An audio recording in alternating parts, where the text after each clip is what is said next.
মৃত্যু তোমার চোখের নড়াচড়া বন্ধ করে দিবে। মৃত্যু তোমার কানের শ্রবণ শক্তি স্তব্ধ করে দিবে। মৃত্যু তোমার ঠোঁটের নড়াচড়া বন্ধ করে দিবে।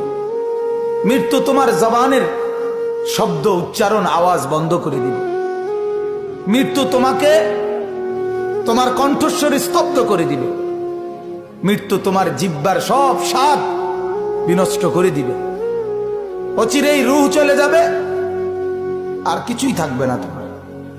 না কানের শ্রবণ শক্তি, না নাকের ঘ্রাণ শক্তি, না চোখের দৃষ্টি শক্তি, না চামড়ার অনুভব শক্তি, না পায়ের চলার শক্তি, না কল্পনার বিবেকের দিমাগের চিন্তা ফিকিরের শক্তি, কিচ্ছু থাকবে না।